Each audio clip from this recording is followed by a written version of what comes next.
여러분이 지금까지 살면서 겪었던 일들 가운데 무슨 일이 가장 안 좋은 나쁜 일이었습니까? 뭐 계속 좋은 일만 있었지는 않았을 것이에요. 뭔가 비참하다고 생각되는 내가 견디기 힘들다라고 싶을 정도의 고통스러운 일들도 겪었을 겁니다. 어떤 것들이 여러분을 그렇게 고통스럽게 했습니까?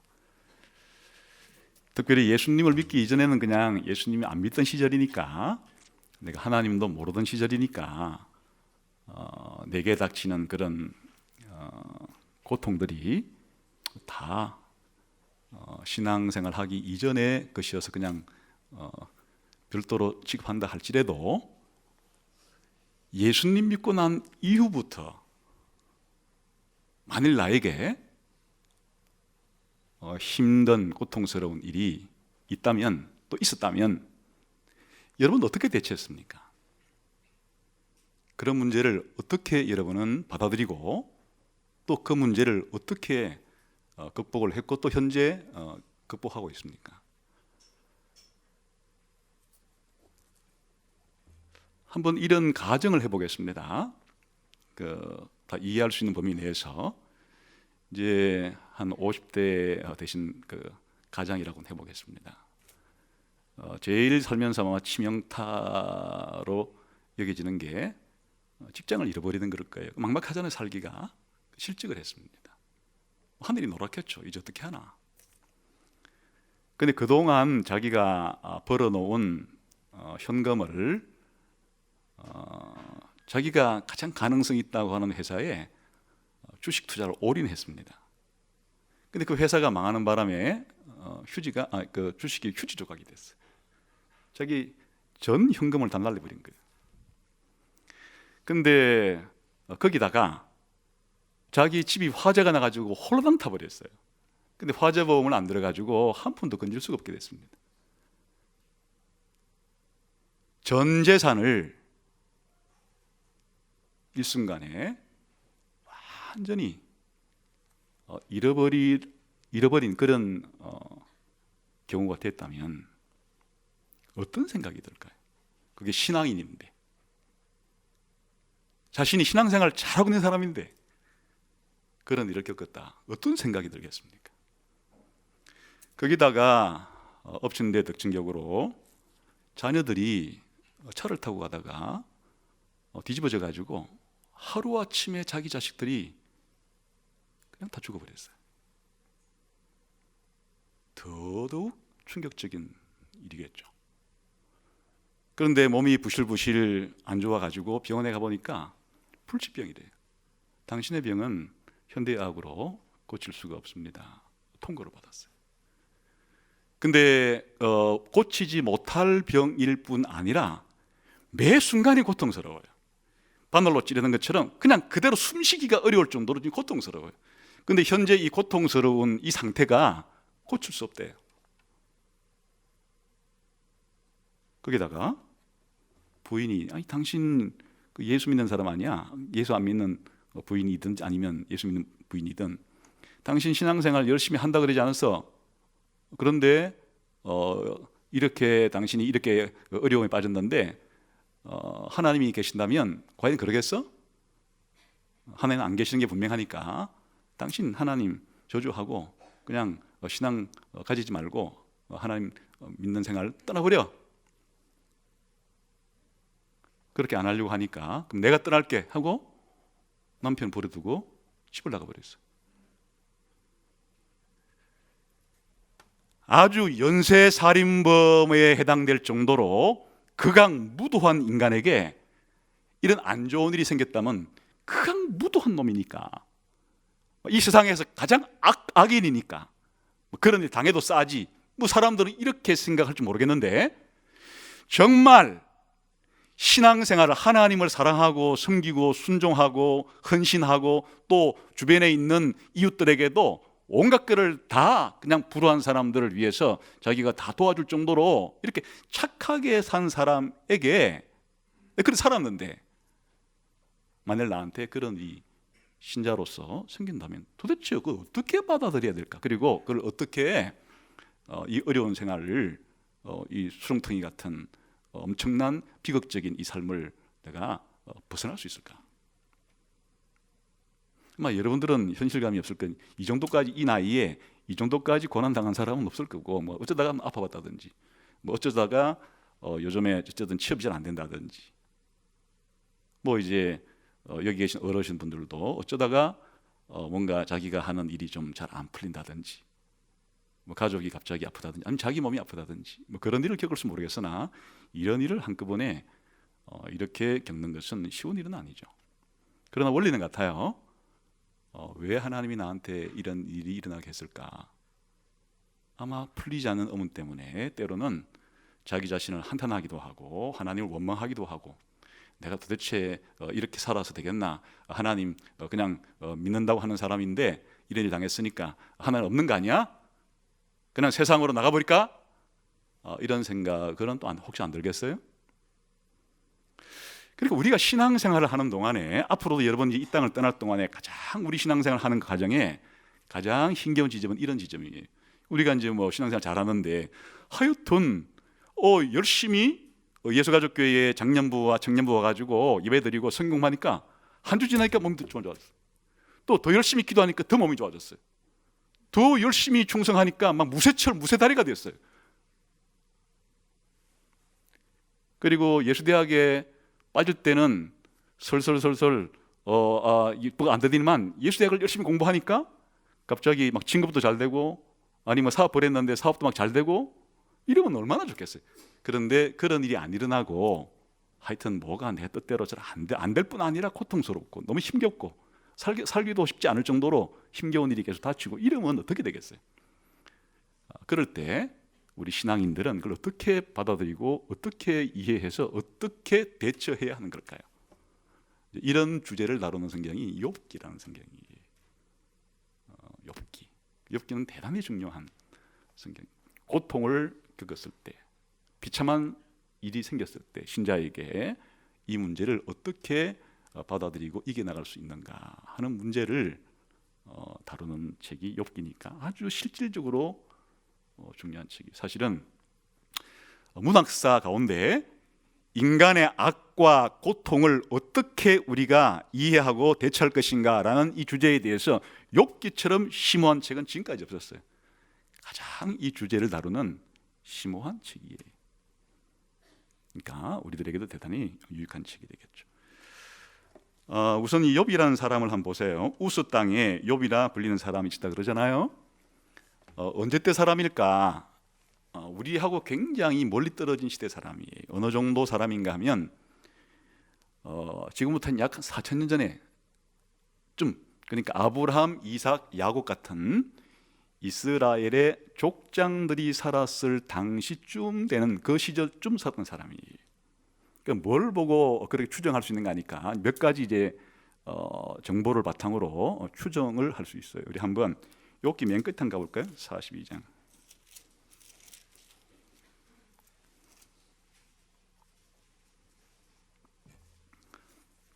16절, 우리 한번 17절부터 시작. 그 후에 욥이 140년을 살며 아들과 손자 4대를 보았고 욥이 늙어 나이가 차서 죽었더라. 최소한 욥이 지금 140년을 살았대요. 꿈 같은 나이잖아요. 요즘에 현대의학이 엄청나게 발달해서 이제 최근 희망이 그래도 이제 한 100세까지는 현대의학의 도움을 받으면 뭐 그 급사하는 일이 생기지 않는다면 살 수 있다는 정도로는 이제 예측이 가능하단 말이에요. 그런데 인류 역사 가운데 이렇게 140살 이렇게 살았던 시대는 족장들의 시대예요. 그 이후에는 이런 일이 없었어요. 예를 들면 아브라함이 175세, 이삭이 180세, 야곱이 137세. 이제 뒤에 모세를 거치고 뒤로 오게 되면 아주 건강해야 70 살고 더 잘 살면 80이다 이렇게 노래할 정도로 이제 인간의 기본적인 평균 수명이 뚝 떨어지는데, 이렇게 욥의 나이 이 정도 되는 그는 성경에서 족장 시대에나 있던 그 연령, 물론 그 전에는 더 길었고, 그리고 욥을 평가하는 기준이 재산이 많았다는데 하나님께 복을 많이 받은 그를 자식을 많이 낳고, 그 다음에 이렇게 소떼, 양떼, 낙타가 많았다 이렇게 이제 표현하는, 이것도 족장 시대에 어울리는 그런 묘사예요. 아브라함과 이런 이삭과 야곱에게 하나님이 엄청난 소떼와 양떼를 주시고, 또 그렇게 이제 야곱에게 12후손을 주시고 하는 이제 이런 분위기들이 족장 시대에 어울리는 그런 분위기예요.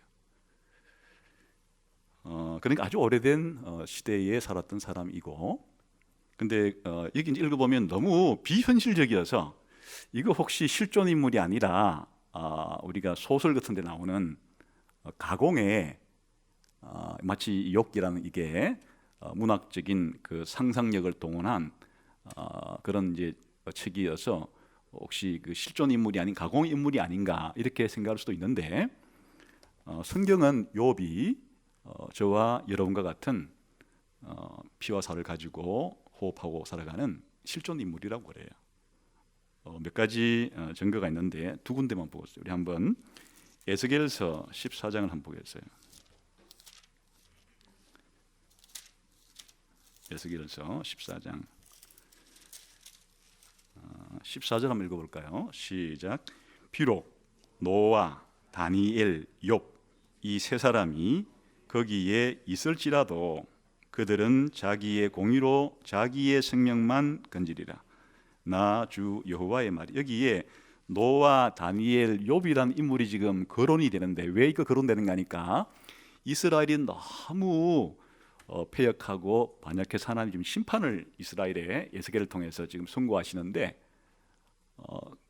역사상 가장 신실하게 살았다고 생각되는 세 사람을 지금 예를 들어서 지금 여기에 노아, 다니엘, 욥 이런 사람이 거기 있다 할지라도 자기만 구원하지 다른 사람까지 그렇게 구원하지 못할 정도로 시대가 악해졌다, 좀 이런 얘기를 하고 있는 것인데, 여기에 다니엘, 노아가 실존 인물이듯이 여기 욥도 실존 인물이에요. 만일 두 사람은 노아 홍수라고 우리가 기억하고 있듯이 그 실존 인물이고, 또 다니엘이라는 선지자 바벨로니아의 국무총리까지 올라갔던 인물은 실존 인물인데, 욥은 가상의 가공의 인물이면 하나님이 이렇게 말씀하실 리가 없잖아요. 그러니까 욥이 이런 사람들과 나란히 하나님께서 에스겔에게 모범적인 삶을 살았던 사례를 들 때 욥이 다니엘과 노아와 동일선상에서 언급이 되는 것으로 봐서 실존 인물이에요. 신약 시대도 한 번 더 보겠습니다. 야고보서 5장 11절 한번 보겠습니다.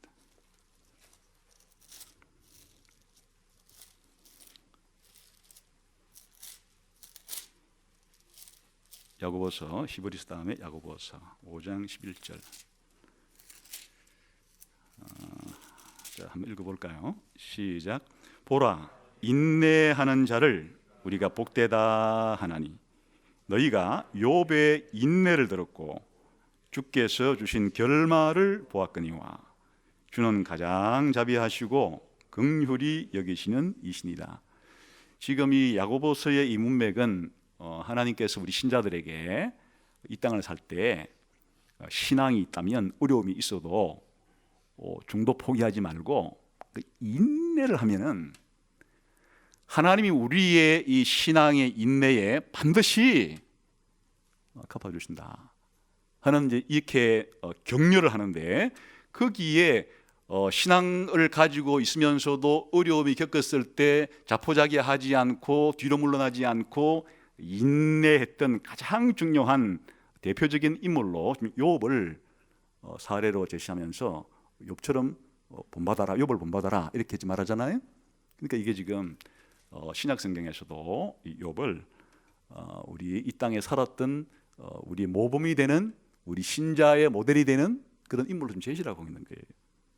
그러니까 지금부터 우리가 공부하려고 하는, 살펴보려고 하는 욥이 소설에 등장하는 가상 인물이 아니라 구체적으로 이 땅에 살았던 한 인물에 대한 이야기를 기록해 놓은 게 그게 욥기다 하는 거예요. 한번 보겠습니다. 욥기는 비교적 이 짜임새 구조를 파악하기가 좀 쉬운 편에 속하는 성경책이에요. 왜 그런가 하니까 1장과 2장은 산문체로 돼 있어요. 산문이에요. 그리고 3장부터는 이제 갑자기 시예요. 전부가 시예요. 시로 돼 있으니까 금방 표시가 나죠. 시고 다시 어디서 산문으로 돌아오는가 하니까 한번 볼래요? 42장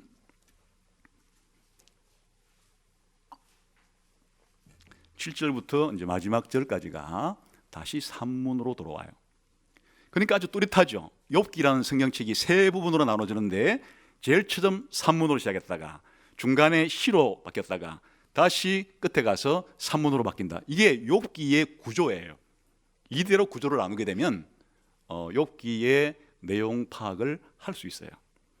그러니까 앞부분에 나오는 1, 2장이 욥기의 서론에 해당이 돼요. 그리고 뒷부분에 나오는 산문이 욥기의 결론에 해당이 돼요.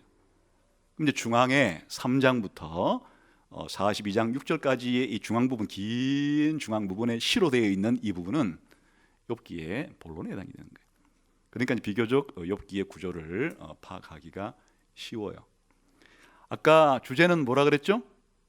그냥 일반적인 이 세상에 살아가는 사람들이 왜 고통을 받나 이 주제라기보다는 하나님을 잘 믿는 신자인데 왜 이 세상 살 때 그런 어려움, 고통을 겪게 되는가라는 주제를 지금 다루는 게 욥기서예요.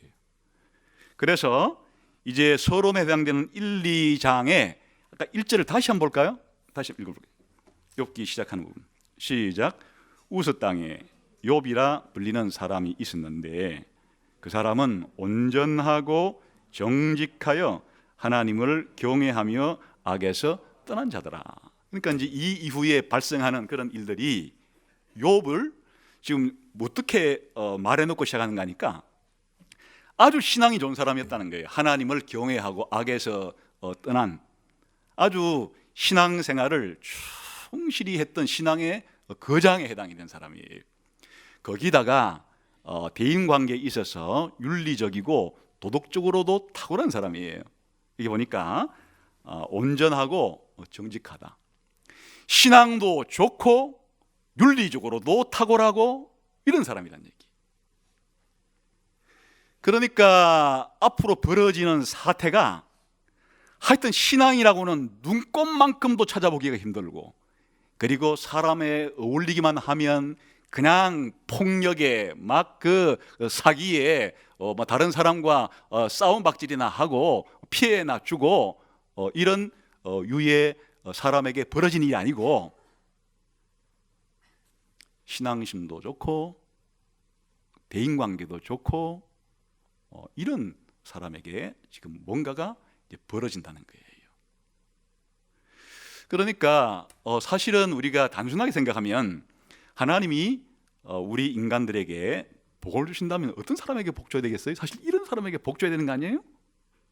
아니 이런 사람에게 복을 안 주시면 누구한테 하나님이 복을 줄 거예요? 그래 이제 초기에 이런 욥의 상태니까 하나님께서도 욥에게 어떻게 복을 주셨는가 하는 게 그 다음에 소개가 돼요. 읽어볼까요? 시작. 그에게 아들 7과 딸 3이 태어나니라. 그의 소유물은 양 7,000마리요 낙타가 3,000마리요 소가 500결이요 암나귀가 500마리며 종도 많이 있었으니 이 사람은 동방 사람 중에 가장 훌륭한 사람이라.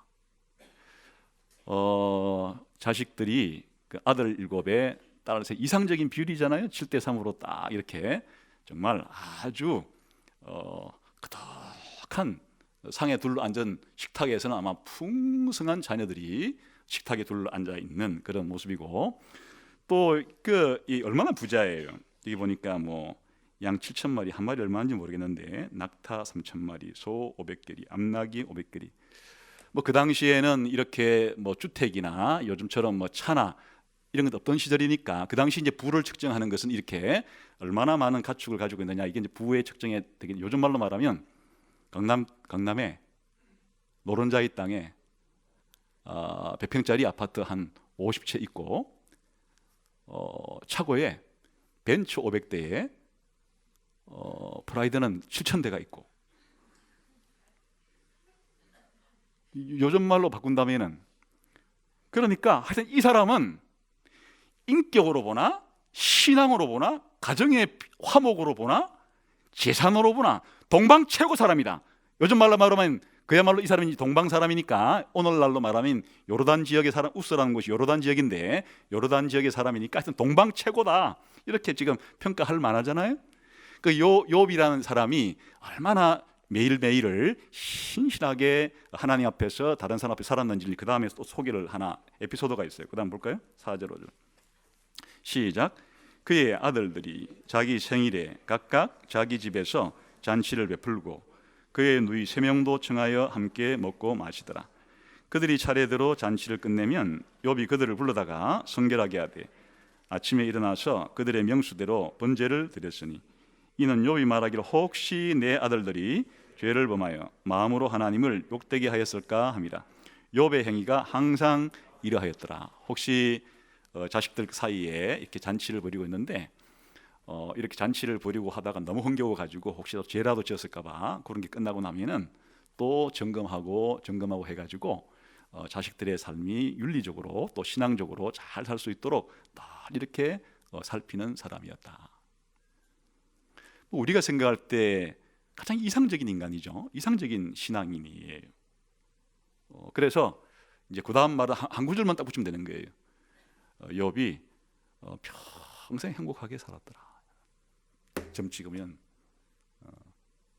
되겠는데 이제 이야기가 이제 지금부터 이상하게 돌아가기 시작해. 이런 거의 그 신앙과 도덕과 그의 가정과 그의 재산과 그의 모든 것들이 거의 동방 최고라고 할 만한 이런 사람인데 이제 안 좋은 일이 막 생기기 시작하는 거예요. 나쁜 일이 연이어 생기기 시작하는 거예요. 뭐 나쁜 일 정도가 아니라 한 인간이 감당하기에는 너무나 버거운 비극들이 계속 꼬리에 꼬리를 물고 이제 이런 욥에게 막 일어나는 거예요. 그게 이제 1장 2장에서 이제 벌어지는 일들이 한번 볼까요? 1장에 13절에 읽읍시다. 시작.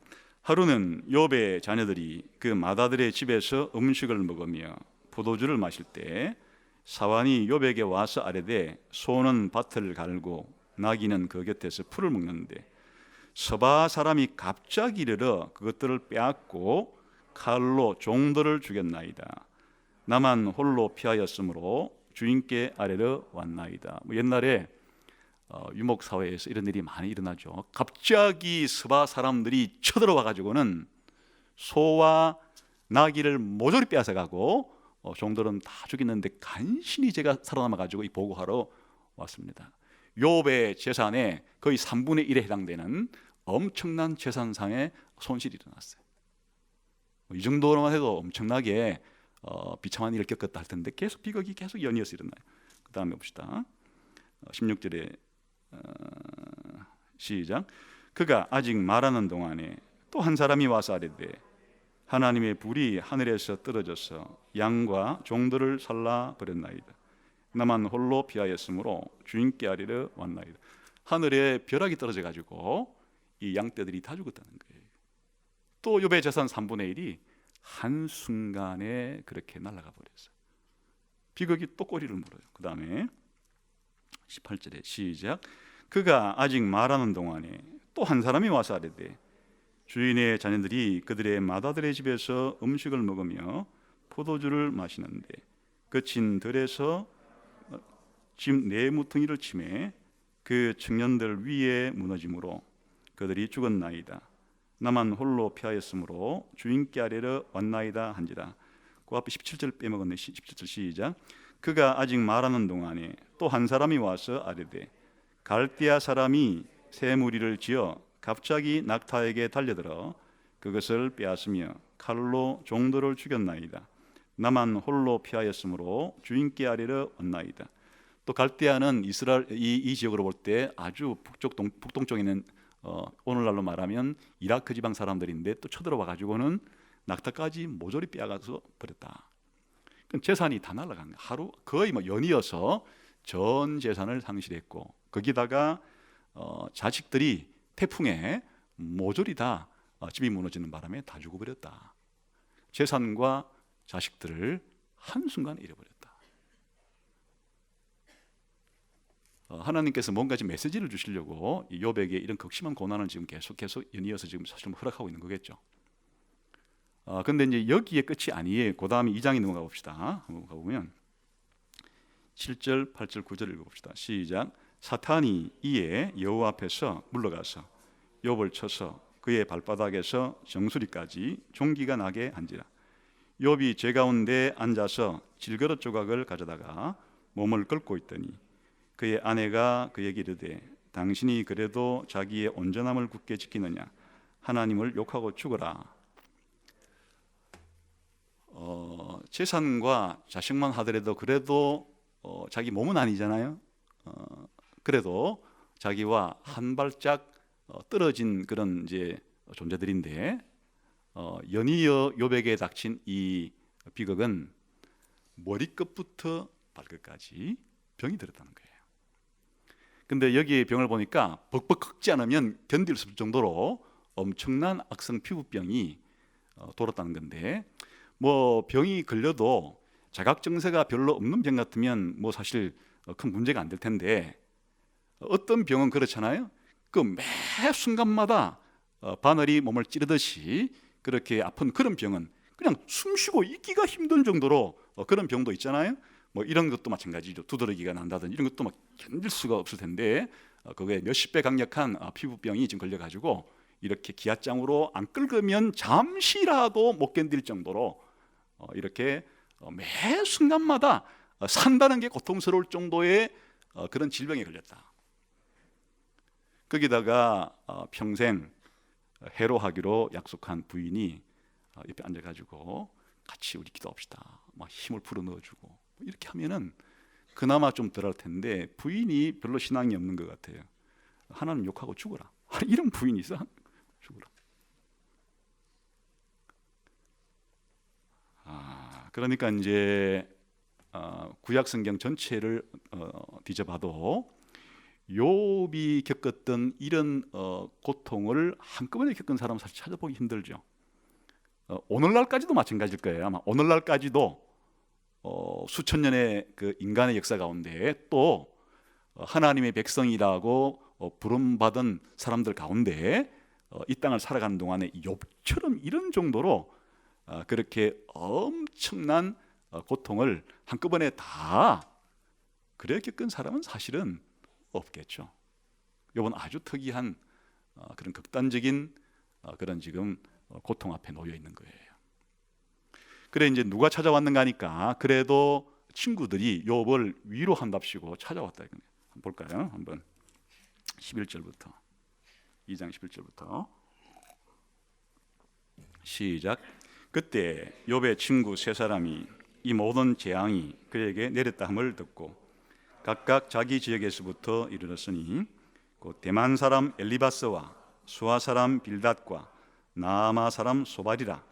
그들이 욥을 위문하고 위로하려 하여 서로 약속하고 오더니 눈을 들어 멀리 보매 그가 욥인 줄 알기 어렵게 되었으므로 그들이 일제히 소리질러 울며 각각 자기 겉옷을 찢고 하늘을 향하여 티끌을 날려 자기 머리에 뿌리고 밤낮 7일 동안 그와 함께 땅에 앉았으나 욥의 고통이 심함을 보므로 그에게 한마디도 말하는 자가 없었더라. 여기에 이제 욥의 친구들이 요즘 말로 말하면 이라크에서 또 베이루트에서 혹은 이제 요르단 지역에서 욥의 친구들이 욥이 엄청난 비극을 겪었다 하는 얘기를 듣고 위로하러 왔다는 거예요. 지금 보는 순간에 사람을 알아볼 수가 없어. 얼마나 몰골이 초췌하게 바뀌었는지 예전에 알던 욥이 아니어서 충격을 받았던 거지.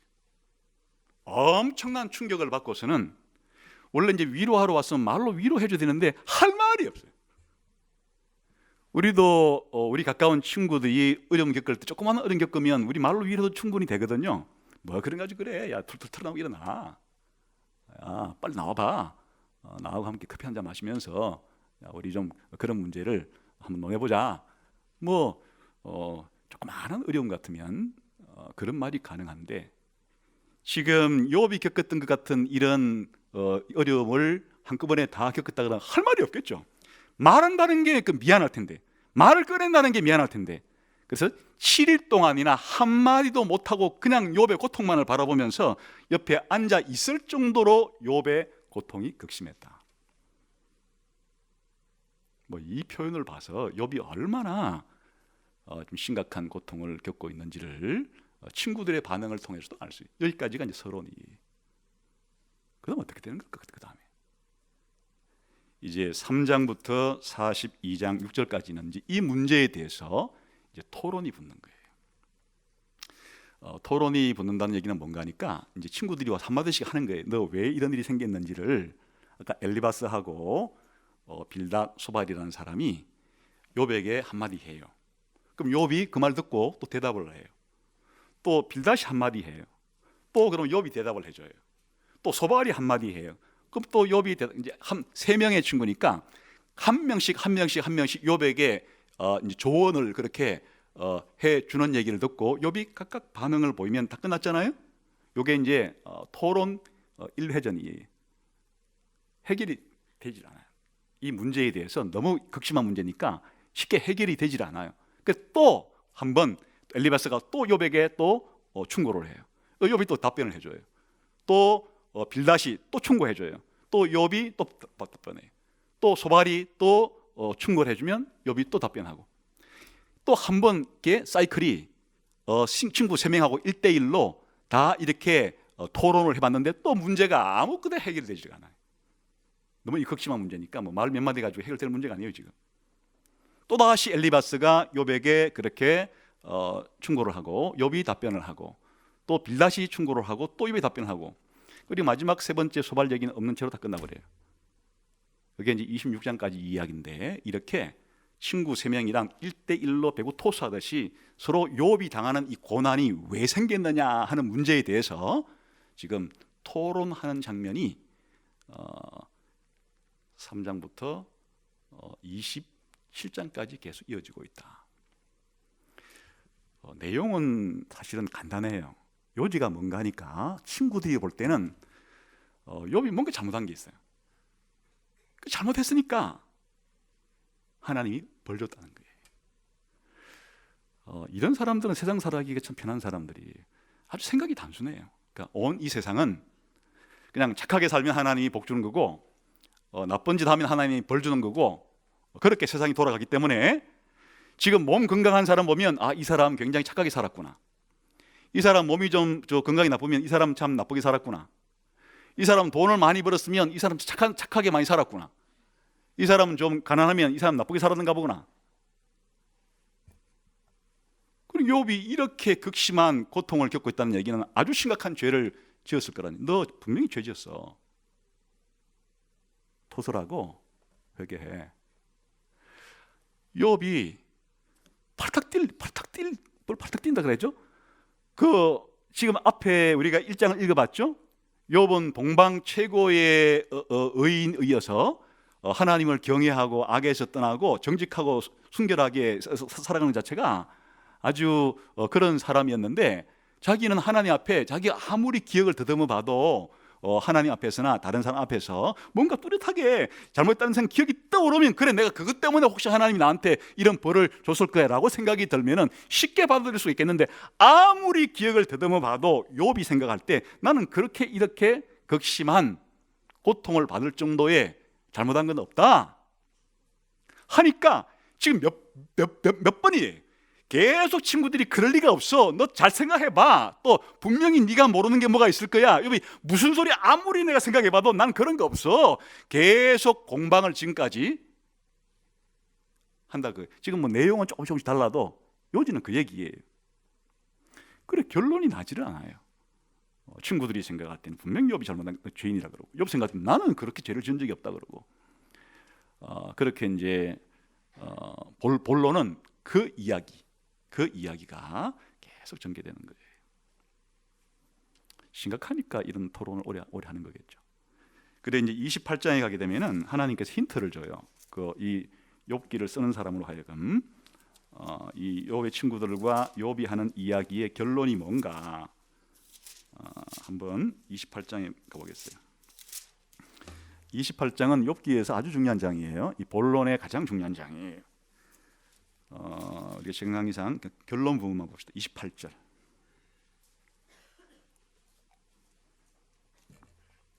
한번 읽어볼까요? 시작. 또 사람에게 말씀하셨도다. 보라, 주를 경외함이 지혜요, 악을 떠남이 명철이니라. 이게 이제 욥기에 담긴 아주 중요한 주제인데, 이게 왜 이런 얘기가 나왔는가 하니까 28장을 보게 되면 사람들이 지혜가 엄청 많아요. 어떤 지혜가 많은가 하니까 금을 채굴하고 은을 캐내고 동을 채굴해서 철을 만들어내는, 이거 고대 문명에 있어가지고 이렇게 금과 은과 동과 철을 만들어낼 수 있다는 것이 엄청난 기술력이 있어야 되는 거예요.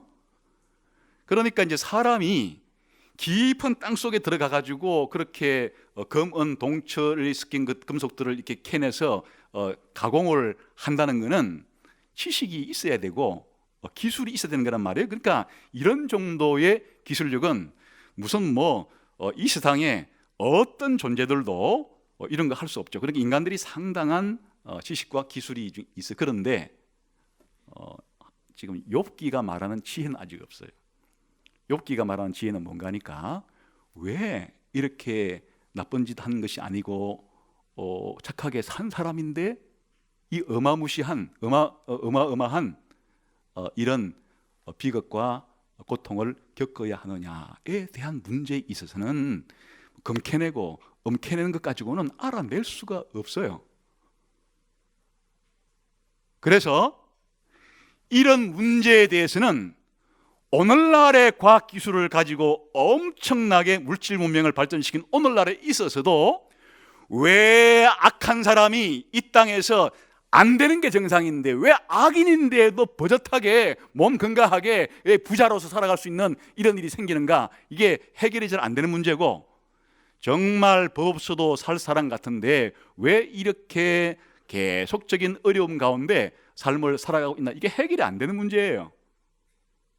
인간의 모든 지식과 지혜를 총동원해도 풀리지가 않아요. 수천 년간 토론을 해봐도, 온갖 철학자들이 이런 문제에 거들어봐도 해결이 되지가 않아요. 그래 이제 여기에서 주는 해결책은 뭔가 하니까, 하나님이 전지하시고 전능한 분이기 때문에 다 하나님이 이렇게 할 때, 다 하나님이 다스리는 땅인데 다 이유와 뭔가 목적이 있어서 이런 일이 일어난 거야. 그러니까 그게 이해가 안 되더라도 하나님을 전적으로 신뢰하고 악에서 떠나서 하나님을 경외해라. 그게 인간이 가질 수 있는 이런 문제에 있어서 최고의 지혜다.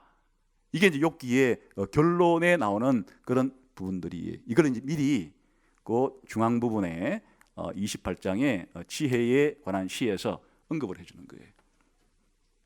그 다음에 이제 29장부터는 어떤 식으로 전개된 토론이 아니고 세 인격자의 말이 나와요. 처음에는 욥이 29장, 30장, 31장 세 장에 걸쳐서 이제 마지막 자기 하고 싶은 이야기를 해요. 요지는 이거예요. 내가 옛날에는 참 행복했는데, 이게 29장 얘기. 내가 옛날에 참 행복했는데, 30장에는 근데 지금은 너무 비참해. 31장에는 나는 아무리 생각해봐도 죄를 지은 것, 다른 사람을 비난을 들을 만한 일을 한 적이 없어가 31장이. 그것으로서 이제 욥이 자기의 하고 싶은 이야기를 끝내요. 근데 32장에 한 사람이 끼어들어요. 한번 32장을 읽어봅시다. 32장에 1절부터 좀 읽어봅시다. 시작. 욥이 자신을 의인으로 여김으로 그 세 사람이 말을 그치니, 람 종족 부스 사람 바라겔의 아들 엘리후가 화를 내니, 그가 욥에게 화를 내면 욥이 하나님보다 자기가 어렵다 하며, 또 세 친구에게 화를 내면 그들이 능히 대답하지 못하면서도 욥을 정죄합니다. 엘리후는 그들의 나이가 자기보다 여러 해 위이므로 욥에게 말하기를 참고 있다가 세 사람의 입에 대답이 없음을 보고 화를 내니라. 지금 무슨 분위기인지 알겠죠? 여기에 욥의 세 친구보다는 좀 나이가 어린 한 사람이 있었는데 답답해서 못 견디겠다는 거예요. 욥이 하는 말도 못마땅하고 새 친구가 하는 말도 못마땅하고, 엘리후가 볼 때는 이 둘 다 자기가 볼 때는 잘못된 거예요. 욥은 자기가 자꾸 어렵다고 하면 누구를 불의하게 만드는 게 되는 거니까, 하나님이 그런 불의하단 말이냐. 결국 자기를 자꾸 나는 죄 지은 것이 없고 어렵다고 하면 결국에는 욥이 잘못한 게 아니라면 그럼 하나님이 욥에게 뭔가를 잘못했다는 얘기가 되는 게 아니냐. 그러니까 욥 네가 하는 말도 뭔가 문제가 있어. 욥 친구들은 욥이 그렇게 잘못한 게 없다 그러는데 계속 아니야, 아니 땡굴떡에 뭐 연기 날까? 콩 심은 데 콩 나고 파 심은 데 계속 이 얘기만 하고 있으니까 욥을 설득시키지도 못하면서 같은 얘기만 반복하고 있으니까 또 답답하다는 얘기. 지금까지 내가 나이거리가 좀 참고 있었는데 못 참겠다 이제 해서 엘리후라는 사람이 32장, 3장, 34장, 35장, 36장, 37장까지 6장까지 1장 연설을 하는데 4차례에 걸쳐서 이제 이 문제에 대해서 연설을 해요. 한마디로 말이 많은 친구예요. 말이 많아요. 자기가 말하기를 나는 말하고 싶었지만 요즘 말로 말하면 야 미치겠다 막. 그래서 자기가 이제 말을 막 쏟아내는데, 그러면 엘리후가 한 얘기는 그런 무슨 영양가가 있냐 하니까 그것도 아니에요. 다 읽어보게 되면은 별로 이 세 친구가 한 이야기에서 크게 발전되는 게 없어요. 결국에 요지는 어떻게 돌아오는 거니까 결국에 욥이 자기가 옳다고 하는데 그게 말이 되냐 그게. 욥이 그렇게 옳다고 주장하지만은 그 욥이 잘못한 것이 분명하다는 요지로 그 세 친구와 크게 다를 바가 없는 그런 이제 논지로 말을 해요. 그러나 뭐 물론 세 친구보다 약간 다른 각도에서 이제 하니까 그래도 뭐 여기에 기록을 했을 텐데, 엘리후가 나서도 욥이 당한 이 신자가 고난을 당하는데 왜 당해야 되느냐, 어떻게 대처해야 되느냐는 문제에 대한 속 시원한 해결책이 나오지를 않고 이제 욥은 뭐라고 말하는가 하니까 제발 하나님이라도 좀 나타나서 나한테 속 시원하게 이 문제를 좀 알려주면 좋겠다, 이렇게 이제 하는 분위기란 말이에요. 그래서 이제 마지막 욥기의 끝은 38장부터 42장까지는 하나님 말씀, 하나님이 욥에게 말씀하시는 거예요. 이게 이제 욥의 거의 결론이죠. 하나님의 이 말씀 자체가 욥의 이 문제에 대한 하나님의 해결책이에요. 근데 하나님이 어떻게 말씀하시는지 볼까요? 그래서 38장부터 42장 6절까지가 굉장히 이제 중요한 그런 이제 내용이, 여기에 이제 해답이 있어요. 욥의 문제에 대한 하나님이 제공하는 해답이 있어요. 여러분이 앞으로 인생을 살다가 그렇게 이제 여러분이 당하는 왜 나한테 이런 일이 일어났을까 굉장히 번민할 때 여러분 해결책도 이제 이곳에 있어요. 욥기 38장부터 42장까지 속에 하나님이 여러분들에게 주시는 답변이 여기 있는 거예요. 한번 볼까요? 하나님 어떻게 답변하시는지. 38장 1, 2, 3절 읽어봅시다. 시작. 그때에 여호와께서 폭풍우 가운데에서 욥에게 말씀하여 이르시되 무지한 말로 생각을 어둡게 하는 자가 누구냐? 너는 대장부처럼 허리를 묶고 내가 네게 묻는 것을 대답할지니라. 이제 드디어 하나님이 개입했어요. 지금까지는 계속 누구하고 누구만 토론을 했어요. 욥하고 세 친구 사이에 막 3회전에 걸친 지루한 논쟁을 했고, 또 욥이 마지막 이제 말을 하니까 또 엘리후가 나서 가지고는 또 더 지루하게 얘기를 지금 한 상태로 이제 이게 문제가 해결이 안 된 상태에서 이제 하나님이 드디어 개입하셨다. 그래 하나님께서 욥에게 나타나셔서 말씀하시는데 나타나는 장면이 아주 인상적이에요. 하나님이 어떻게 나타나셨다고요? 38장 1절에 폭풍우 가운데서 욥에게 말씀하셨다. 여기에 하나님이 대답하는 방식이 어떠한지가 암시가 되어 있어요. 우리가 기분 좋은 바람 있죠. 살랑살랑 부는 바람. 그러니까 아주 봄바람이나 가을에도 아주 초가을 건데 살랑살랑 이렇게 불어가지고 그냥 더운 기운을 약간 그렇게 씻어주면서 아주 피부에 닿는 감촉도 아주 기분 좋게 그렇게 스치고 지나가는 그런 바람 맞을 때는 기분이 좋잖아요. 그래 하나님이 살랑거리는 바람 가운데 나타나서 욥에게 말씀, 이랬다면은 하나님이 욥에게 주는 답변 자체가 욥의 마음이 시원하게 그냥 아주 부드러운 미풍을 그렇게 맞듯이 하나님께서 나를 그렇게 속삭이듯이 이 문제에 대해서 욥아 정말 미안하다. 내가 너한테 이거 진짜 가르쳐 줬어야 되는 건데 내가 지금까지 안 가르쳐 주니까 너희들끼리 뭐 온갖 얘기를 다 했구나. 내가 지금부터 네가 왜 그런지를 알려줄 텐데 사실은 사탄이 자꾸 네가 나를 믿는 게 아니 욥이 뭐 신앙이 좋다고요? 한번 욥한테 재산 한번 뺏어 보세요. 욥을 망하게 한번 해보세요. 그러면 욥이 하나님 믿나 안 믿나? 금방 하나님 쳐버리고 하나님 안 믿는다고 할걸요? 그러냐? 그럼 절대 욥은 그럴 사람이 아니에요. 내가 뽑은 사람 그럴 사람이 아니야. 그러면 좋아, 내가 제한을 걸어줄 테니까 재산만 한번 건드려봐. 욥에게 한번 시험해봐. 그래 했단다 욥아. 아 그랬군요. 내가 왜 갑자기 그 스밧 사람들이 갈대섬 쳐들어와 가지고는 이렇게 완전히 재산이 날아간 데 있더니 하나님하고 하나님 그 사탄 사이에 제 믿음을 시험하시려고 그게 있었군요. 이제 이해가 됩니다. 근데 제 몸은요. 그래 이렇게 네가 사탄이 아무리 너를 그래도 네가 나를 부정하지도 않고 불신하지도 않고 하니까 사탄이 와서 또 하는 말이 하나님 그 재산 정도 가지고가 아니고 욥의 몸을 박살내 보십시오. 그럼 분명히 하나님 버리고 갈 겁니다. 이렇게 해서 아니다. 절대 욥은 나에 대한 신앙을 자기 몸이 그렇게 아프다고 해서 버릴 사람이 아니니까 한번 목숨 빼앗지는 말고 몸을 병들게 하는 데까지는 내가 한번 허락해 줄 테니까 한번 해볼 때까지 한번 욥을 시험해 봐라. 그랬단다. 제가 이 기아장 끌걸 때 얼마나 마음속에 하여튼 고통이 심해 가지고 그랬는데 그런 일이 있었군요. 이제 제가 정말 속 시원하게 하나님 얘기를 듣고 보니까 왜 그러는지를 알 것 같아서 이제 제 믿음을 하나님께 잘 바치고 살겠습니다. 이런 방식으로 이야기가 진행되지를 않아요. 하나님이 끝까지 왜 그랬는지 이 욥 1, 2장에 하나님과 사탄 사이에 있었던 일은 전혀 언급을 하질 않아요. 욥은 이 상태를 몰라요. 그런데 갑자기 폭풍 가운데 나타났어요.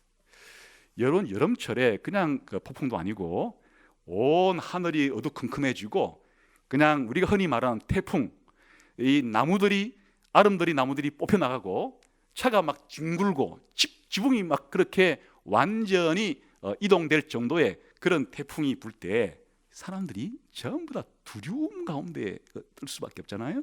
태풍의 위력이 정말 대단하구나 느낄 수밖에 없잖아요. 하나님이 욥에게 나타날 때 태풍 가운데 폭풍 가운데 나타나서는 말씀하기를 너 한번 내가 물어볼 테니까 한번 대답 한번 해봐라. 욥이 하나님 제발 좀 제한테 왜 일이 생겼는지 말씀이라도 한번 해보세요. 이렇게 하는 욥에게 하나님은 폭풍 가운데 나타나가지고는 내가 한번 물어볼 테니까 한번 대답 한번 해봐라 하는 얘기예요. 지금 뭐라고 물어보신가 볼까요? 4절부터 이제 계속 하나님이 질문을 던지시는 건데 앞부분만 살짝 한번 봅시다. 시작. 내가 땅에 기초를 놓을 때 내가 어디 있었느냐? 내가 깨달아 알았거든 말할지니라. 아니 하나님이 천지를 창조할 때 땅을 만드시고 몇 평짜리 땅을 만드시고 이런 거 할 때 내가 땅 만들 때 너 어디 있었느냐? 너 내가 땅을 몇 평짜리로 만들었는지 아느냐? 알 턱이 어디 있어요? 피조물인데. 이어지는 이야기들은 내가 바다를 만들 때 육지와 바다의 경계선을 나눌 때 너 그거 알고 있느냐? 너 사람이 죽고 난 다음에 어디로 가는지 알아? 해와 달과 별들을 내가 공간에 설치해 놓고 궤도를 그렇게 돌릴 때 어디쯤 어느 별들이 가 있는지 너 알아? 전부 다 창조주 하나님만 할 수 있는 전지전능한 지식과 능력을 가지고 지금 일사불란하게 너는 모르지만은 내가 만든 대로 하늘도 땅도 별들도 지금 지탱이 되고 있는 이 모든 사실에 대해서 네가 알고 있는 게 도대체 뭐야? 하나도 대답할 수 없는 일들이. 자기 자신이 왜 이런 고통을 겪고 있는지에 대해서만 답변 못하는 게 아니고 하나님이 이 세상을 만드시고 지금도 운행해 가시는 이 과정에 대해서 하나도 이것조차 알 수가 없다는 사실을 일깨워주는 거예요. 그 다음에 38장 끝부분에서부터 이제 동물들에 대한 얘기를 시작해요. 38장 39절부터 봅시다. 시작. 내가 사자를 위하여 먹이를 사냥하겠느냐? 젊은 사자의 식욕을 채우겠느냐? 그것들이 굴에 엎드리며 숲에 앉아 숨어 기다리느니 까마귀 새끼가 하나님을 향하여 부르짖으며 먹을 것이 없어서 허우적거릴 때 그것을 위하여 먹이를 마련한 이가 누구냐? 산염소가 새끼치는 때를 네가 아느냐? 암사슴이 새끼 낳는 것을 내가 본 적이 있느냐? 이제 이 얘기는 계속 이제 동물들에 대한 얘기로 옮겨오는데 보세요. 저 사파리에 있는 사자들에게 누가 먹이 줘서 지금 키우고 있어요? 까마귀 먹이를 누가 먹이 줘가지고 그거 키우고 있어요? 지금 욥이 낙타라든지 양이라든지 소는 가축이기 때문에 늘 먹이도 주고 하면서 자기가 관찰해가지고 그래도 낙타의 생리, 양의 생리, 양이 언제 새끼를 낳고 이런 것 정도는 좀 지식 알지만 저 심산 유곡에 있는 이와 같은 모든 이 동물과 이런 식물들이 언제 자라서 어떻게 되고 그들을 먹이고 입히고 하는 것은 욥이 하나도 아는 바가 없어요. 다 누가 아는 거예요? 하나님이 만드셨고 하나님이 먹이시고 하나님이 입히시는 일이. 사람은 이 하나님이 만드신 수천만 종의 생명체 가운데 우리가 그렇게 가축이라고 부르는 몇 종에 대한 그것도 전부를 알 수는 없죠. 최소한 이런 정도밖에 알지를 못하는 인간들인데 네가 그런 지식 가지고 하나님 제가 이렇게 어려운데 왜 이렇게 하나님은 나한테 몹쓸 일을 당하게 하는 겁니까? 하나님 정말 어려우신 분이 맞아요? 하나님 정말 나한테 이렇게 해도 되는 겁니까? 이런 생각과 이런 이야기를 네가 지금 할 그런 처지냐? 네가 그렇게 나에 대해서 의심을 품거나 나에 대해서 불평을 하거나 이렇게 네가 할 만한 그런 입장이냐? 한 번 더 한번 대답해 봐라. 그런 얘기. 하나님의 창조주로서의 주권과 세상을 통치하시는데 지금 욥이 모르는 사이에도 하나님은 이 세상을 굴러가게 하시고 인간들이 먹이고 입히지 아니하는 모든 동식물들을 하나님이 친히 관리하고 계시고 사실은 저 깊은 산맥 안에 살아가고 있는 생명체들과 우리가 인간의 발길이 닿기 어려운 저런 사막의 한가운데서 살아가고 있는 그런 생명들을 우리는 생각해 본 적도 없고 사실은 제대로 가서 무슨 생명체가 거기에 있는지도 모를 때조차도 하나님은 지금도 온 동물들을 생물체들을 그리고 먹이시고 입히시고 그렇게 보호하시는 그런 하나님이에요.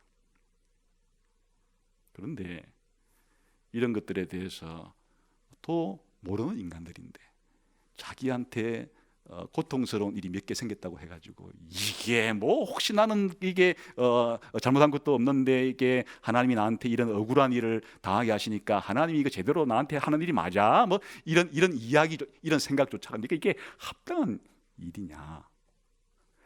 나는 창조주로서 전지한 지식을 가지고 전능한 능력을 가지고 나대로 목적과 계획과 뜻이 있어서 이 세상을 다스리는 거고 사실 너에게 이런 일이 있는 것도 다 너에 대한 모종의 목적과 계획이 있는 것인데 네가 이거를 나한테 대해서 신뢰를 하지 않고 네 아는 그 쥐꼬리만한 지식의 범위 내에서 이게 옳으니 그러니 한번 내 속이라도 한번 끄집어 내가지고 볼 수 있으면 좋겠다느니 뭐 이런 소리 하는 게 이게 네가 지금 합당한 생각이냐 욥아. 그게 폭풍 가운데서 나타나 말씀하신 하나님의 모습이에요. 그 다음에는 더 특이한 이제 얘기가 나오는데, 이 정도 말하니까 입에 좀 알아챘어요. 한번 40장을 봅시다. 1절 2절 부터 5절까지 읽어봅시다. 시작. 여호와께서 또 욥에게 일러 말씀하시되 터집 접는 자가 전능자와 다투겠느냐? 하나님을 탓하는 자는 대답할지니라. 이건 누구한테 하는 얘기예요 지금? 욥한테 하는 얘기예요. 너 자꾸 불평하고 나를 탓하고 하는데 너 한번 대답해봐라. 이제 욥이 하나님 무슨 말씀인지 알아들었잖아요. 알아들은 것 같아요. 시작. 욥이 여호와께 대답하여 이르되 보소서 나는 비천하오니 무엇이라 주께 대답하리까? 손으로 내 입을 가릴 뿐이로소이다. 내가 한번 말하여 싸운즉 다시는 더 대답하지 아니하겠나이다. 욥이 깨달았어요. 하나님은 자신의 마음대로 할 수 있는 분이구나. 또 이 일 자체가 하나님이 계획을 가지고 자신의 주권 가운데 행하시는 일이구나. 내가 그렇게 뭐 감나라 팝나라 뭐 아웅다웅 하나님께 대들 문제가 이게 아니구나. 유구무원이라 그래. 2번 있어도 이제 할 말이 없습니다. 제가 한번 그렇게 알지도 못하고 한 적이 있었는데 다 철없을 때 얘기고, 하나님 이제부터는 하나님 앞에 할 말이 없습니다. 근데 이제 하나님께서 이것으로 끝이지 않고 또 이제 말씀하시는 거예요. 6절 7절 시작. 그때에 여호와께서 폭풍우 가운데서 욥에게 일러 말씀하시되 너는 대장부처럼 허리를 묶고 내가 네게 묻겠으니 네게 대답하자. 또 이제 하나님께서 또 다시 질문을 쏟아내시면서 이제 40장과 41장에서는 아주 특이한 두 동물에 대해서 얘기를 해요. 40장은 베헤못이라고 하는 동물에 대해서, 41장은 리워야단이라는 동물에 대해서 하나님이 말씀하시면서 이제 이야기하는데 한번 볼까요? 40장 15절부터 시작. 이제 소같이 풀을 먹는 베헤못을 볼지어다. 내가 너를 지은 것 같이 그것도 지었느니라.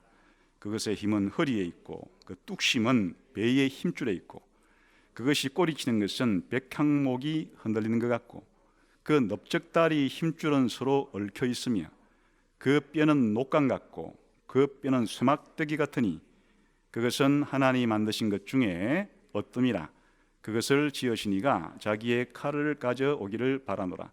이거 지금 24절까지 봅시다. 24절 마지막으로 시작. 그것이 눈을 뜨고 있을 때 누가 능히 잡을 수 있겠으며 갈고리로 그것의 코를 꿰을 수 있겠느냐. 이 얘기는 뭔가 하면요, 이 통제가 안 되는 거예요. 지금 이 베헤못이라고 부르는 동물을 인간이 어찌할 수가 없어요.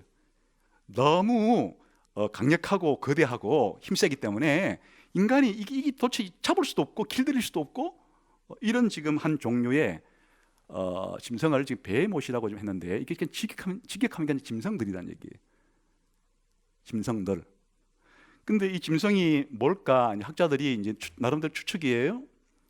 이게 하마다, 하마. 코끼리다. 용이다. 공룡이다. 이렇게. 그렇게 이제 말한 사람인데, 핵심이 뭔가니까 통제가 안 돼. 사람이 이것들을 어찌할 수 없는 것 같아요. 그 다음에 더 강력한 이제 존재가 이 리워야단이라는 존재. 볼까요? 한번 시작. 네가 낚시로 끌어낼 수 있겠느냐? 노끈으로 그 혀를 맬 수 있느냐? 너는 밧줄로 그 코를 깰 수 있겠느냐? 갈고리로 그 아가미를 깰 수 있겠느냐? 그것이 어찌 내게 계속하여 간청하겠느냐? 부드럽게 내게 말하겠느냐? 어찌 그것이 너와 계약을 맺고 너를 영원히 종으로 그를 영원히 종으로 삼겠느냐? 네가 어찌 그것을 새를 가지고 놀듯 하겠으며 요 정도를 위하여 그것을 지금 무슨 말인지 알겠죠? 감당이 안 되는 거예요. 이거를 꿰 수도 없고 잡을 수도 없고 길들일 수도 없고 데리고 놀 수도 없고 하여튼 통제불능. 도대체 이걸 어찌할 줄 모르는 한 리워야단이라고 부르는 이런 한 짐승에 대해서 지금 설명하고 있는 거예요. 이게 또 얼마나 특이한 존재인가 하니까 조금 더 읽어보면 좋겠어요. 뒤에 가가지고 41장에 한 18절부터 읽어봅시다. 시작. 그것이 재채기를 한즉 빛을 발하고 그것의 눈은 새벽 눈꺼풀 빛 같으며 그것의 입에서는 횃불이 나오고 불꽃이 튀어나오며 그것의 콧구멍에서는 연기가 나오니 마치 갈대를 태울 때 솥이 끓는 것 같구나. 그의 입김은 숯불을 지피며 그의 입은 불길을 뿜는구나. 이 짐승이 말해요. 지금 묘사한 대로 눈을 떴는데 완전히 빛을 발하고 그냥 입에서 불이 나오고 콧김에서 연기가 나오고 아주 무시무시한 이런 짐승 지금 묘사를 하잖아요. 그래 어찌 되는가 하니까 이제 보세요. 26절부터 시작. 칼이 그에게 꽂혀도 소용이 없고 창이나 투창이나 화살촉도 꽂히지 못하는구나. 그것이 쇠를 지푸라기같이 노슬 썩은 나무같이 여기니 화살이라도 그것을 물리치지 못하겠고 물맷돌도 그것에게는 겨같이 되는구나. 그것은 몽둥이도 지푸라같이 여기고 창이 날아오는 소리를 우습게 여기며. 지금 무슨 얘기예요? 고대 사회에 무기가 칼, 창, 활인데 아무리 리오야단에게 활을 쏘고 칼로 찌르고 창으로 찍어도 이 리오야단이 아주 우습게 보는 거예요. 썩은 지푸라기처럼 그냥 아무것도 아닌 게 그렇게 여겨버리는 거예요. 무슨 말인가 하니까 인간의 무기로 어찌할 수 없는 통제불능의 이런 존재라는 것을 지금 말해주고 있는 거예요. 근데 이제 이 결론이 34절이에요. 시작. 그것은 모든 높은 자를 내려다보며 모든 교만한 자들에게 군림하는 왕이다. 지금 리보야단에 대한 얘기인데 이건 또 뭘까? 하여튼 이건 바다에 사는 이제 그 존재를 지금 묘사한 건데, 그 사람들이 이거를 상어라고 하기도 하고 고래라고 하기도 하고, 어쨌든 바다에서 사는 제일 큰 짐승이 이제 우리가 아는 것은 그거니까 그래 해석을 해요. 이렇게 실제로 사람이 잘 통제하기가 어려운 그러한 이제 짐승 두 개를 육지에 사는 짐승, 바다에 사는 짐승 두 개를 예를 들어 이렇게 말하는데, 다른 해석은 이게 이제 이렇게 짐승처럼 묘사는 했으나 이게 이렇게 실제 살아있는 짐승이 아니고 이것이 대변하는 악의 세력을 가리키는 거다. 그래 이제 사탄을 상징하는 동물로 해석을 해요. 성경에는 그런 게 있어요. 예를 들어서 요한계시록 보게 되면 사탄을 용으로 묘사하고 뱀으로 묘사해요. 여기 나오는 리오야단은 바로 그런 존재다. 그러니까 무슨 얘기가 되는가 하니까 단순히 무슨 하마, 상어를 인간들이 어떻게 못해가지고 꼼짝 못해가지고 이렇게 하는 게 아니고, 이 베헤못이라고 표현된 리오야단이라고 표현된 이것은 그 악의 배후에 있는 인간들이 통제할 수 없는, 인간의 범위 속에 어찌할 수 없는 그런 악의 세력이 바로 사단이죠. 실제로 지금 욥이 이런 고난을 겪고 있는 것이 욥기 1, 2장에 보면 누구 때문에 다 이런 일이 벌어지고 있는 거예요? 사탄이 지금 욥에게 그렇게 재산을 빼앗아가고 사탄이 욥에게 이렇게 질병을 주는 이런 세력들에 대한 상징적인 묘사다, 이런 해석이 있는데, 사실은 이게 실제 짐승이건 아니면 이 짐승들이 상징하는 사다니즘 간의 내용 같은 것이에요. 우리 사람이 뭐 할 수 없는 것이 있다는 거예요? 우리가 마음대로 할 수 없는 것이 있다는 것이에요. 우리가 마음대로 할 수 없지만 누구는 이걸 마음대로 좌지우지한다고요? 하나님은 이것들을 통제하고 좌지우지해서 자기의 뜻에 맞게끔 그렇게 한다, 지금 그런 얘기를 하는 거예요. 그러니 뭐 짐승이었던 아니면 짐승이 상징하는 사탄이었건, 사실 개인적으로는 이런 뭐 이게 하마하고 이걸 뭐 인간들이 못해가지고 하는 그런 표현보다는 이 묘사 자체가 입에서 불을 뿜고 코에서 막 연기를 내고 이런 묘사들 자체가 단순한 짐승이라기보다는 성경이 전체가 말해주는 바와 같이 이 악의 세력, 아까 요한계시록 1, 2장에 나오는 사단이라고 저는 해석하는 편인데, 이랬거나 저랬거나 간에 이런 악의 원흉에 대해서, 기원에 대해서, 악의 세력에 대해서 우리 인간들은 그 지배를 받을 뿐이지 그걸 우리가 제어하지를 못해요. 근데 하나님은 그것을 하는 것이. 여기까지 하나님께서 딱 이렇게 이제 네가 그 통제할 수 있어? 못하죠. 이제 42장에 가면 하나님께서 말씀하신 것에 대해 욥이 최종적인 반응이 나와요. 이게 이제 욥의 결론적인 태도겠죠. 시작. 욥이 여호와께 대답하여 이르되 주께서는 못하실 일이 없사오며 무슨 계획이든지 못 이루실 것이 없는 줄 아오니. 지금 이제 많이 배웠죠, 욥이? 하나님은 계획을 세워 놓으시고 못 이룰 일도 없고 못 하실 일도 없고, 하나님이 세운 계획은 하나님이 반드시 통제하시고 주관하시고 이루시는 그런 분이라는 걸 내가 쪽쪽이 알겠습니다. 이제 그래서 어떻게 나온다는 거예요? 시작. 무지한 말로 이치를 가리는 자가 누구니까? 나는 깨닫지도 못한 일을 말하였고 스스로 알 수도 없고 헤아리기도 어려운 일을 말하였나이다. 지금 돌아보니까 제가 옛날에 야, 너 친구들아 왜 나를 그래 오해하니? 내 심장이라도 한번 꺼내볼까? 아니, 하나님 계시다면 이 친구들 이렇게 하는 소리를 그냥 하나님 내버려 두실래요? 아니, 하나님 저한테 이러시기에요? 이런 한 말들이 전부 다 무지해서, 생각이 짧아서, 또 하나님 앞에 제가 그렇게 생각하고 말을 했는데 이거 전부 잘못됐다는 걸 알겠습니다. 4절 시작.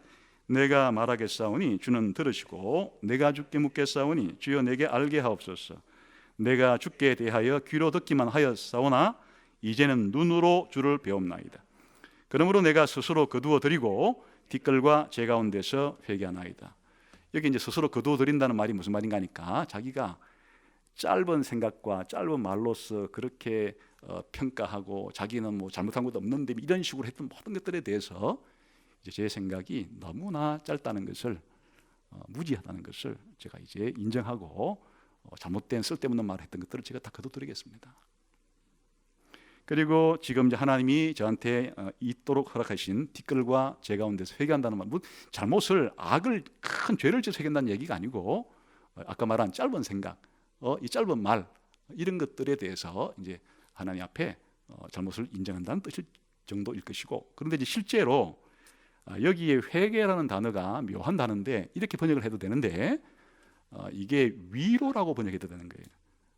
하나님 제가 이제 위로를 받았습니다. 이렇게 번역해도 되는 거예요. 이게 똑같은 단어가 11절에 나오는데 한번 봅시다. 시작. 이에 그의 모든 형제와 자매와 이전에 알던 이들이 다 와서 그의 집에서 그와 함께 음식을 먹고 여호와께서 그에게 내리실 모든 재앙에 관하여 그를 위하여 슬퍼하며 위로하고, 여기 위로한다는 말과 단어가 똑같은 단어예요. 그러니까 무슨 얘기인가 하니까 이제 욥이 물론 자기의 생각이 짧고 말을 함부로 했다는 것에 대해서 이제 잘못을 인정을 했어요. 그러고 하나님의 말씀을 통해서 위로를 받은 거예요. 친구들이 위로해 주지 못했던 위로를 하나님께로부터 받은 거예요. 무슨 위로를 받았어요? 내가 다 이해하지는 못했지만 하나님이 나에게 미주알 고주알 설명하지는 아니했지만 하나님이 전능하신 분이라는 사실을 내가 이제는 확실히 믿게 되었고, 하나님이 계획하시고 목적하신 바에 따라서 이 세상이 이루어지는 것이지 하나님이 통제하지도 않고 하나님이 모르는 일들이 이 세상에 벌어지거나 그렇게 안 된다는 것도 이제 확실히 알게 되었고, 비록 나에게 안 좋은 일이 생겼지만은 이 일도 뭔가 하나님이 나에게 계획이 있어서 허락하신 것도 내가 이제는 알게 되었기 때문에 그냥 하나님 믿게 되었고 하나님 신뢰하게 되었고 전폭적으로 내 인생을 하나님께 의탁하면서 그렇게 살 수 있게 되었다는 말, 하나님의 위로를 통해서 그렇게 바뀐 거예요. 결론은 하나님께 어떻게 만들어 주시는가? 우리 한번 10절 읽어봅시다. 시작. 욥이 그의 친구들을 위하여 기도할 때 여호와께서 욥의 공경을 돌이키시고 여호와께서 욥에게 이전 모든 소유보다 갑절이나 주신, 이제 해피엔딩으로 끝이 나는데, 아까 처음에 죄짓다고 고난 받기 이전에도 하나님이 상당히 복을 주셨잖아요. 근데 이제 고난을 겪고 난 이후에 욥이 물론 때로는 한탄하기도 하고 때로는 짧은 생각에 하나님께 불평하는 것도 있고 이랬지만은 그래도 결정적으로 하나님을 버리거나 반역하거나 이렇게 하지 않고 믿음의 인내를 잘 지켰단 말이에요. 그래 하나님께서 욥에게 이제 마지막에 뭘 주었다는 게 아니라 갑절의 복을 줬다.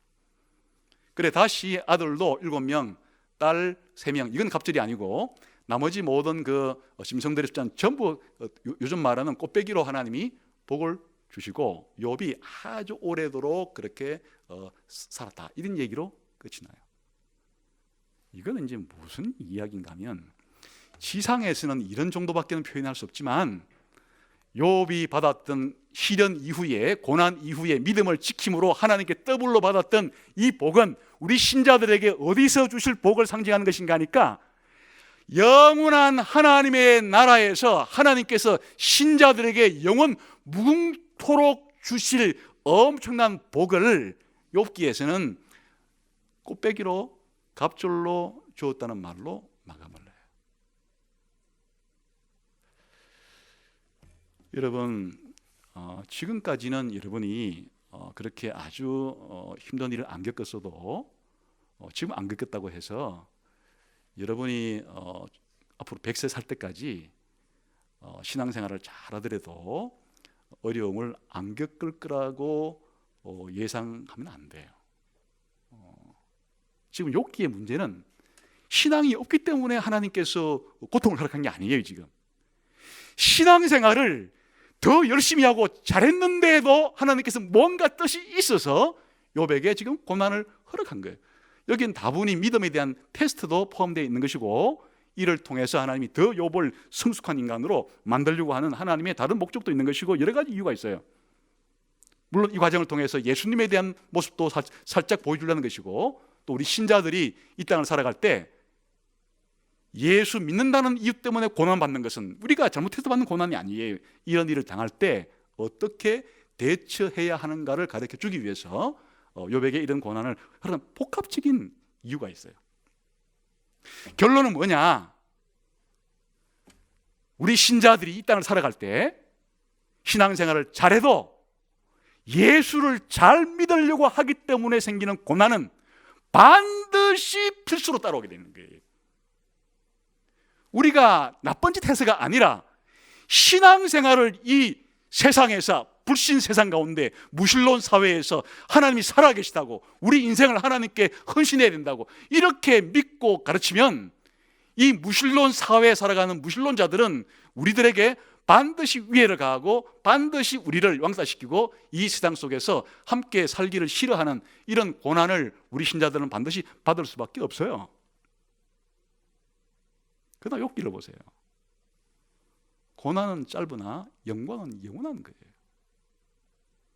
고난은 짧으나 영광은 영원한 거예요. 그래서 야고보서가 말하듯이 우리가 신앙생활 잘하다가 여러분이 잘 이해가 안 되는 그런 어려움이 생기거들랑, 내가 분명히 말하는데 우리가 겪는 어려움은 욥에 비하면 100분의 1, 1000분의 1, 10,000분의 1 정도밖에는 우리 애가 이 세상에서 겪을 수 있는 고난이 있을까요? 그럴 때 욥기를 떠올리고 욥을 떠올려서 우리가 우리의 신앙을 그런 상황 속에서 팔아먹거나 버리거나 해서 다시 세상으로 돌아가지 말고 더 우리의 신앙을 하나님이 주관하시는 세상에 대한 믿음을 가지고 그렇게 인내하면 이 세상에서가 아니라 성경이 약속하는 바는 바로 주님 다시 오시는 그날에 악의 세력을 완전히 하나님께서 무너뜨리시고 신자인 여러분에게 영원한 나라를, 이 세상에서 받았던 복과는 비교할 수 없는 복을 준비해서 주신다는 게 하나님의 약속이고 성경의 약속이에요. 이걸 가지고 앞으로 여러분이 신앙생활을 해나가기를 바라요. 그러니까 언제 여러분에게 어떤 일을 닥칠지 알 수가 없으나 이 고난을 이해하고 고난에 대처하는 우리의 방식은 동일할 수밖에 없어요. 그래서 21세기의 한국 땅에서 욥과 같은 그런 신앙인으로 여러분이 살아가게 되기를 주님의 이름으로 축원합니다. 기도하겠습니다. 하나님 아버지, 우리가 이해할 수 없는 일들이, 고통스러운 일들이 생겨나게 될 때 욥기를 떠올리게 하시고 욥처럼 하나님께 대한 신앙으로 잘 견뎌서 욥처럼 엄청난 복을 받을 수 있는 저희 모두가 되게 해 주옵소서. 예수님 이름으로 기도하옵나이다. 아멘.